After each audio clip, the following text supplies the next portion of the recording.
এসআইয়ের আবহে রাজ্যে ফের এক বিএলওর মৃত্যু। কাজের চাপে অসুস্থ হয়ে মৃত্যু, এমনটাই দাবি পরিবারের। মালদার ইংলিশ বাজার পৌরসভার ফুলবাড়ি পাকুড়তলা এলাকার ঘটনা। মৃতার নাম সম্প্রীতা চৌধুরী সান্যাল, বয়স 48, বাড়ি পাকুড়তলা এলাকায়। পেশায় আইসিডিএস কর্মী। ইংলিশ বাজার পৌর এলাকার 15 নম্বর ওয়ার্ডের 163 নম্বর বুথে বিএলও দায়িত্ব ছিলেন। তার স্বামীর অভিযোগ, প্রচণ্ড কাজের চাপ ছিল, তার মধ্যে তীব্র শীত। গত কয়েকদিন ধরে অসুস্থ হয়ে পড়েছিলেন তার স্ত্রী। ডাক্তার দেখিয়েছিলেন, ডাক্তার বিশ্রাম নিতে বলেছিলেন, কিন্তু এসআইয়ের কাজের চাপ প্রচণ্ড ছিল, এতে আরও অসুস্থ হয়ে পড়েন। আজ ভোরে তার মৃত্যু হয়। খবর পেয়ে বাড়িতে ছুটে যান 15 নম্বর ওয়ার্ডের তৃণমূল কাউন্সিলর গায়ত্রী ঘোষ। কাউন্সিলরের অভিযোগ, নির্বাচন কমিশনের অতিরিক্ত চাপের ফলে বিএলওরা অসুস্থ হয়ে পড়ছে, যার পরিণতি মৃত্যু। পাল্টা বিজেপির দক্ষিণ মালদা সাংগঠনিক জেলার সভাপতি অজয় গঙ্গোপাধ্যায় বলেন, যে কোনো মৃত্যুই দুঃখজনক, তবে সব দোষ নির্বাচন কমিশনকে চাপিয়ে দিলে হবে না। তৃণমূলের যারা জনপ্রতিনিধি বা নেতৃত্ব আছে, তারা বিএলওদের উপর চাপ সৃষ্টি করছে, তার ফলে এইসব সমস্যার সৃষ্টি হচ্ছে। সম্প্রীতা চৌধুরী সান্যাল আইসিডিএস এর ওয়ার্কার ছিলেন, আর এসআইয়ের বিএলওতে কাজ করতো। এমনি কি কাজের চাপ ছিল না? প্রচন্ড কাজের চাপ মানে যারা বিএলও হয়ে আছে তারা সকলেই জানে যে কাজের চাপটা কি জিনিস। এবং অফিস থেকে মানে প্রতি মুহূর্তে এত প্রেশার দিত, ভুল তথ্য দিত, সেই তথ্যগুলোকে আবার সংশোধন করে নিয়ে যেত, তো আবার একটা তথ্য চাপিয়ে দিত, একটার পর তথ্য ওরা চেঞ্জ করতেই থাকতো। ফলে এত চাপ হতো প্রতি মুহূর্তে যে ডাউনলোড করা মানে মাথা খারাপের জোগাড় হতো। এতে তারপরে বাইরে মাঠে বসে ঠান্ডার মধ্যে বাতাসে ওর জন্য হয়েছে, তা আপনার ঠান্ডা লেগে গলার শর্টগুলো সব বন্ধ হয়ে গেছিলো।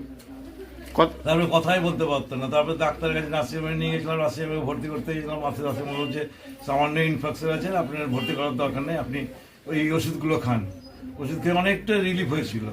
তাও রিলিফ হলে কি হবে, তাকে তো ঠান্ডার মধ্যে আবার এই সাইডের জন্য মাঠে বসে বাতাসের মধ্যে তাকে কাজ করতে হতো। কত ঘন্টা করে কাজ করতেন উনি? কাজ সেই 10টার সময় যেত, 4টা পর্যন্ত যে আসতে হতো। এইসব কথা এখন আর বলার দরকার নেই। মৃত্যুই দুঃখজনক, বিএলওর মৃত্যুও দুঃখজনক, কিন্তু বিএলওরা মরছে শুধুমাত্র এসআইআরের জন্য, এটা কিন্তু না। যখন চারিদিকে প্রচুর পরিমাণে বিএলও মরছে রব উঠেছিল, তখন আমরা বলেছিলাম বিএলওর মৃত্যুর কারণের জন্য সিবিআই তদন্ত হোক। মাঝে কিছুদিন এই সিবিআই তদন্তর ভয়ে বিএলওরা মারা যাচ্ছিল না, কিংবা তৃণমূল সরকার বিএলওরা মারা যাচ্ছে বিজেপির জন্য এটা বলা বন্ধ করেছিল। সেই জন্য আমরা বিএলওরা মারা যাচ্ছে দুঃখজনক, বিএলও মারা যাচ্ছে দুঃখজনক, কিন্তু প্রকৃত কী কারণে মারা যাচ্ছে সেটা কিন্তু জানতে হবে। এবং এমন চাপ আছে তৃণমূল দলের, প্রকৃত যদি তদন্ত করা যায় তাহলে দেখতে হবে যে কোনো বিএলওর মৃত্যুর কারণের পিছিয়ে তৃণমূল সরকারের হাত আছে। সেই জন্য আমরা বারবার বলছি, এই বিএলওদের মৃত্যুর কারণ হিসেবে সিবিআই তদন্ত হোক। তদন্ত হলেই জানা যাবে প্রকৃত কারণ কি মারা যাওয়ার।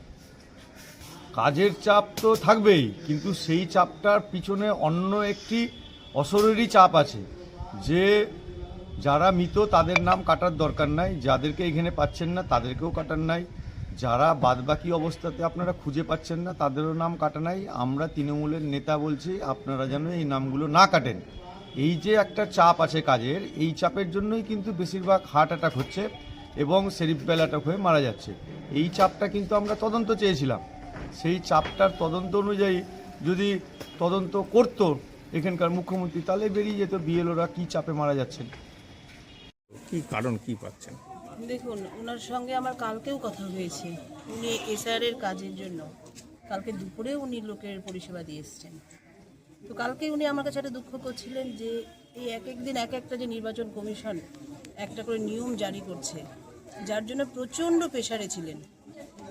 উনি বলছেন যে ওনার হাজব্যান্ডও একটা অভিযোগ করলেন যে উনি ঘুমাতে পারতেন না, বিছানার উপরে এত কাগজ ছড়ানো থাকতো যে বসে বসে হেলান দিয়েও কোনো সময় ঘুমিয়ে গেছেন, রাতে 2-3টে পর্যন্ত কাজ করতে হয়েছে।